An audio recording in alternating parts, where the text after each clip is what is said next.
Olá, hoje nós vamos para o 7º capítulo do livro A Experiência da Mesa, o segredo para criar relacionamentos profundos, de Dev Titus.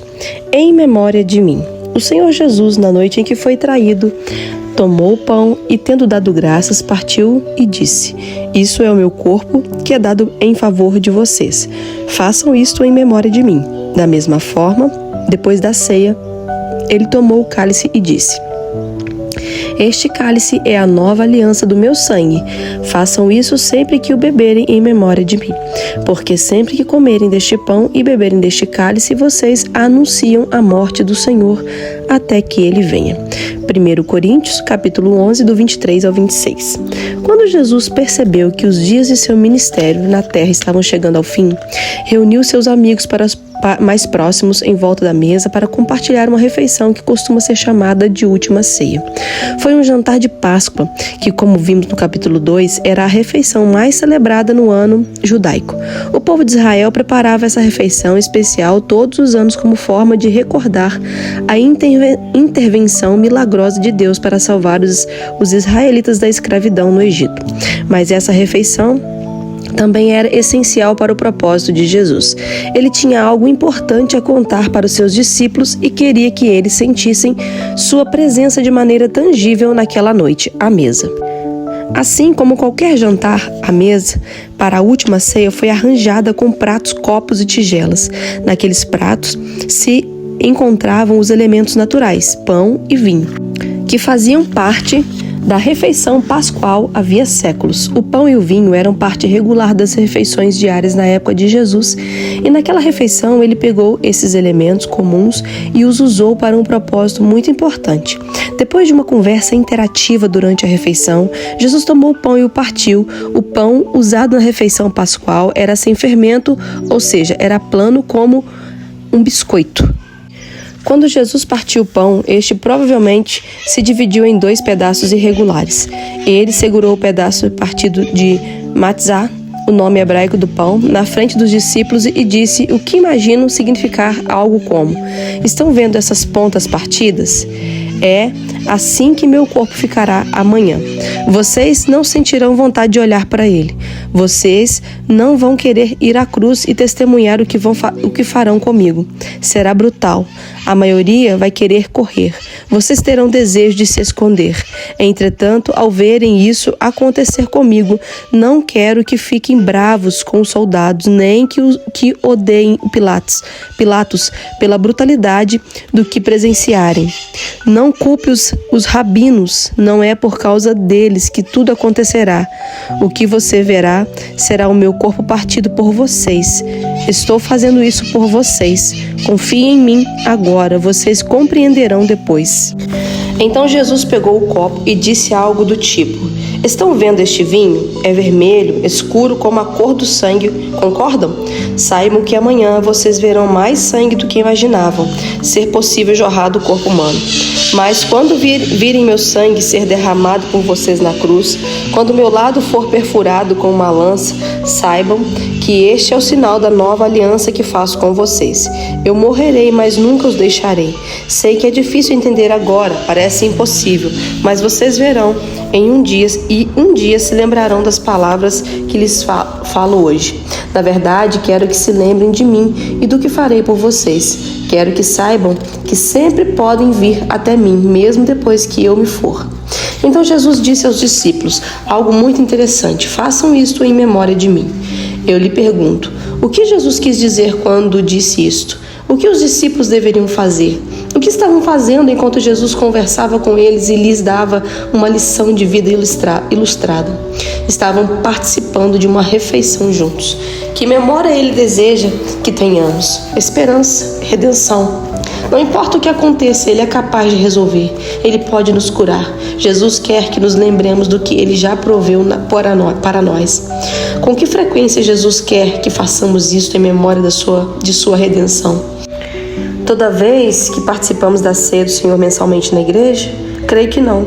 Ao estudar essa passagem no contexto do princípio da mesa, distribuído pelas páginas das Escrituras, penso que quando Jesus segurou o pão e o vinho dizendo, façam isto em memória de mim, ele estava se referindo ao jantar. Em outras palavras, ele disse, sempre que vocês comerem o pão e beberem vinho, lembre-se de que esses elementos representam meu corpo e meu sangue que eu dei para redimi-los.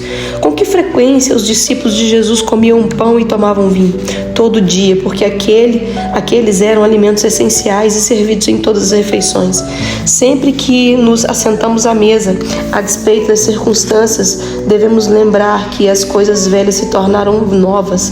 Devemos lembrar que há redenção para tudo que vivenciamos de negativo. Cristo pode tornar novas todas as coisas. Você consegue imaginar o que aconteceria em nossos lares se toda vez que comermos uma refeição, formos para a mesa e fizermos uma oração redentora? Se toda vez que participarmos de uma refeição juntos, nos lembrarmos do sacrifício de Jesus e reconhecermos a sua presença contínua e sobrenatural à nossa mesa?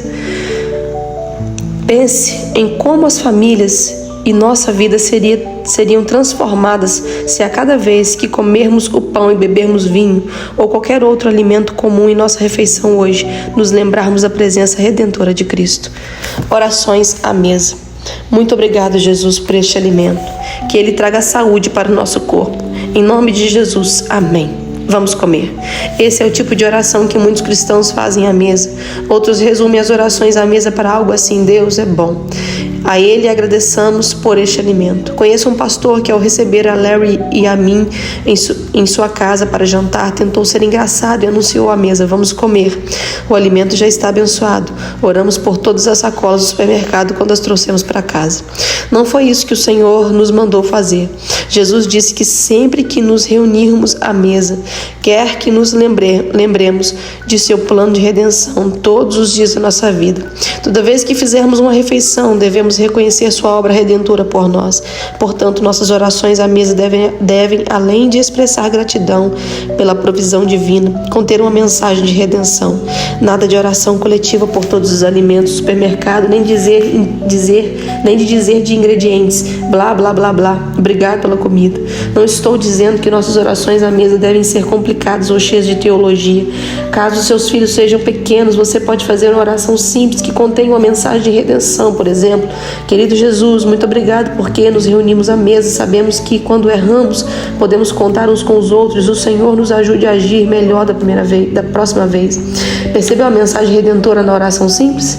Agora imagine, se as crianças ouvirem esse tipo de conteúdo nas orações à mesa desde a época em que se assentam no cadeirão, elas aprenderão com muita naturalidade sobre o amor redentor de Deus em sua vida. Isso fará uma autoestima extraordinária e desenvolverá confiança com humildade. Nossos filhos aprenderão do amor de Deus à mesa da família, antes mesmo de participarem da escola dominical. Sua oração à mesa sempre deve expressar gratidão pelo que Jesus fez por você na cruz, em vez de simplesmente agradecer pelo alimento.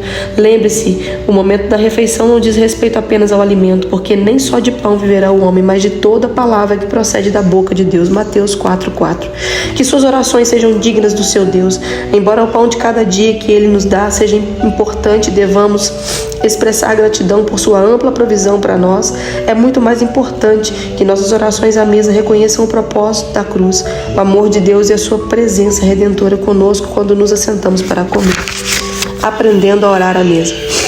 Quando eu era criança, nossa mesa familiar era posta para 4 e muitas vezes para mais pessoas. Papai sentava-se à cabeceira e a mamãe à sua direita. Meu irmão mais velho e eu costumávamos nos sentar à esquerda de papai, mas às vezes eu trocava de lugar e me sentava ao lado de mamãe. De um lado da mesa eu completava a vista da janela. Eu contemplava a vista da janela e do outro me enxergava no espelho que ficava na parede de nossa copa. 2 cadeiras extras sempre ficavam ali e era fácil colocar mais 2 pratos. As pessoas nos visitavam com frequência e se estivéssemos comendo, sempre as convidávamos a se unir a nós. Antes das refeições, papai anunciava: vamos orar. Ele não cresceu na igreja, então não seguia o que consideraríamos uma prática tradicional de agradecer pela refeição. Ele não orava enquanto todos ouvíamos. Em vez disso, todos faziam a própria oração ao mesmo tempo. E como eu sabia que a presença de Deus estava à nossa mesa, Sentia muito temor e respeito pelo Senhor para chegar à mesa com o coração rebelde e orar. Sentar à mesa era algo que me ajudava a me certificar de que meu coração estava em paz com Deus. Foi à mesa que eu aprendi a orar em voz alta. Todas as pessoas da família oravam alto ao mesmo tempo. Era um coro de orações proferidas juntas. Era uma forma incomum de orar à mesa e até hoje eu nunca vi ninguém mais orando desse jeito antes de comer. Nossas orações não eram decoradas nem iguais a cada refeição. Papai gostava de se certificar de que conseguia ouvir todas as nossas orações ao fundo da que ele fazia. Às vezes ele pedia a minha mãe, a Noel ou a mim para fazer a oração e todos esperavam em silêncio até o fim. À mesa de minha família, meu irmão e eu aprendemos a orar por causa da expressão do coração agradecido de nossos pais. Aprendemos a teologia básica do amor e da graça de Deus por meio das orações de nossos pais enquanto estávamos assentados à mesa. As nossas orações antes de comer sempre incluíam gratidão pela bondade de Deus, por sua salvação, pela orientação e direcionamento para a nossa vida. O altar da família. Acredito que a mesa tenha potencial para se transformar no altar da família. É claro que não se trata de um lugar exclusivo, porque Deus deseja se encontrar conosco onde estamos, no momento em que clamamos a Ele. Mas creio que existe uma presença sobrenatural em ação quando nos reunimos à mesa. Além de nosso corpo ser alimentado e nossas emoções curadas, nossa alma também é nutrida à mesa. O pão da presença se encontra conosco ali. Tudo que precisamos fazer é preparar a comida. A oração era muito importante para a mamãe e papai. Meu pai era muito agradecido pela salvação e pela paz recém-encontrada em sua vida. Orávamos 3 vezes ao dia, durante as refeições e todas as noites antes de dormir. Nós quatro terminávamos o dia indo para a sala orar. Papai se ajoelhava próximo à poltrona, mamãe perto de uma outra cadeira, meu irmão e eu junto ao sofá. Esse momento de oração era diferente de nossas preces à mesa. Nele não conseguíamos ouvir uns aos outros. As orações eram mais particulares. Era nosso período de conversar com Deus e pedir perdão por qualquer coisa que houvéssemos feito de errado. Ninguém mais precisava saber. Mesmo quando eu me esforçava para escutar, não conseguia entender o que a mamãe, papai ou Noel falavam com Deus. Quando nossa família tinha momentos de oração na sala, eu me distraía na maior parte do tempo. Não estou dizendo que eu nunca orava durante o altar da família, como meus pais chamavam, mas na maior parte do tempo eu não conseguia me concentrar em minhas orações. É claro que nem a mamãe nem papai sabiam disso, pois estavam ocupados orando de outro lado da sala. Minha distração durante aqueles momentos de oração não aconteciam por rebelião ou resistência. Eu apenas ficava fascinado com as cores da trama do tecido do sofá, enquanto deveria estar orando em silêncio. Eu ficava contando, criando fileiras e padrões de cores que não eram vistos à distância. Com a cabeça entre as mãos e os joelhos e os olhos a poucos centímetros do estofado, eu contemplava coisas que não pareciam existir de outra perspectiva. A trama do tecido parecia um caleidoscópio. Eu fitava meu próprio mundo de cores, formas e texturas completamente alheia ao que deveria estar dizendo, orando. Depois de uns 15 minutos, um período bem longo para uma criança, eu ouvia a mamãe e papai se levantando. Quando sua voz baixinha silenciava, eu sabia que podia me levantar. Nós nos beijávamos e nos abraçávamos e partíamos para a cama. Sabemos que a oração é eficaz e poderosa a qualquer momento, em qualquer lugar que oramos. Tiago 5,16. Contudo, em minha experiência, nossa mesa era bem mais o altar da família do que o sofá. À mesa eu não podia me esconder, precisava ser respeitosa e minha participação era necessária. Anos depois, quando eu era uma adolescente que queria seguir o próprio caminho e fazer as coisas ao meu modo, era mais fácil fingir estar orando enquanto me ajoelhava em silêncio junto ao sofá do que fingir uma oração em voz alta à mesa. A presença do Senhor ao redor da mesa. O pão da presença esternecia meu coração e me levava ao arrependimento. Minha independência e rebelião inicial não duraram muito. Após um tempo passei a amar a oração tanto à mesa quanto ao sofá. Eu gostava de orar enquanto dirigia, de olhos abertos e à beira da cama. Orar à mesa assumiu um novo significado, aceitando o convite de Jesus a todos nós em Apocalipse 3:20. Ele batia, eu abria a porta e ele entrava para cear comigo. Suas orações à mesa. Qualquer que seja a forma escolhida por sua família para orar à mesa, você deve escolher as próprias palavras. Lembre-se, as orações à mesa não precisam ser chiques, elaboradas ou ditas usando o português da Bíblia João Ferreira de Almeida. a menos que essa seja a sua forma de falar. As palavras devem ser apropriadas para as pessoas e as idades que compõem a mesa. Por exemplo, se você tem filhos pequenos e usar o termo redentor, pode ser necessário explicar o que a palavra significa. As conversas à mesa sempre consistem em um diálogo, não num sermão. Use termos simples, reforçando a todo tempo a esperança da salvação e o amor de Deus na vida de sua família. Quando eu oro ao redor da mesa com a minha família, eu costumo falar mais ou menos assim: Senhor Jesus, ao nos reunirmos em volta da mesa, queremos agradecer-te por tua presença em nossa vida, que nunca nos esqueçamos que tu és o Redentor, e a despeito do que aconteceu hoje, não há pecado que não possa ser perdoado. Por causa de teu amor por nós, entregamos tudo a ti. Somos gratos pelo alimento e por todas as tuas provisões. Muito obrigado. Nós te amamos. Em teu nome oramos. Amém. Todos que conhecem meu esposo Larry sabem que as orações dele à mesa costumam ser mais breves do que as minhas. Orações curtas também são eficazes. As orações à mesa podem ser mais significativas se incluir uma mensagem redentora, ou seja, com conteúdo que lembre um aspecto da graça, da esperança, da salvação, do perdão e do amor de Deus por causa do sacrifício de Cristo na cruz. Jesus disse que em todas as refeições devemos intencionalmente nos lembrar do propósito do seu corpo partido e de seu sangue derramado para a nossa salvação. Eu a incentivo a analisar com cuidado como você ora à mesa e a ser mais intencional na inclusão de esperança para a sua família. Nas orações à mesa você pode incluir o amor de Deus e sua disposição para perdoar. Por exemplo, se você tem filhos pequenos ao redor da mesa, pode fazer uma prece simples como esta: querido Jesus, obrigado por amares nossa família e por este tempo que temos juntos. Ajuda-nos a sentir que tu estás bem pertinho de nós. Obrigada porque se qualquer um de nós tiver feito algo de errado, tu nos perdoas se pedirmos. Ajuda-nos a sempre te agradar. Obrigada pela comida e conserva nossa saúde. Em nome de Jesus, amém. Quando um adulto não cristão estiver à mesa, você pode orar assim: Deus Pai, nós te agradecemos por teu Filho Jesus Cristo em nossa vida. Agradecemos pelo Espírito Santo que nos guia a dar honra a Ti. Jesus, peço-te que todos sintamos Tua presença à mesa enquanto compartilhamos esse momento com nossos amigos. Que Tua alegria esteja sempre entre nós. Obrigado pelo poder do Teu amor e ajuda-nos a refletir Teu amor aos outros, em nome de Jesus. Amém. Excelentes conversas à mesa. Aumente o vocabulário. Defina uma palavra à mesa e converse sobre a definição. Veja alguns exemplos de palavras que você pode incluir à lista. Primeiro ponto, redenção. Segundo ponto, amor. Terceiro ponto, compromisso. Quarto ponto, transformação. Cada membro da família pode se revezar criando frases com a palavra. Faça algo divertido ou ensine valores por meio das frases criadas. Quando houver parentes participando da refeição, você pode fazer uma oração semelhante a esta: Senhor Jesus, somos muito agradecidos por nossa família. Estende Tua bênção a cada pessoa ao redor desta mesa. Ajuda-nos a sempre sentir Tua paz, Teu amor e Tua alegria uns com os outros. Obrigada por todos podermos nos aproximar de Ti com qualquer necessidade, e Tu redimes nossas falhas. Toda a nossa família busca Tua justiça em nossa vida. Comprometemo-nos a apoiar e incentivar uns aos outros. Abençoa o alimento e agradecemos por quem preparou a refeição, em nome de Jesus. Amém. Essas ideias simples de oração servem para estimular seu pensamento sobre o conteúdo de suas orações à mesa.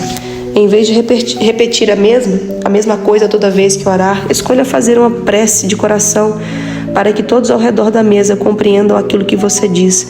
A mesa é o lugar onde alimentamos o corpo, saramos as emoções e nutrimos a alma. Você se sente afastado de Deus? Deseja experimentar mais o poder sobrenatural do Senhor em sua vida e na vida de seus familiares?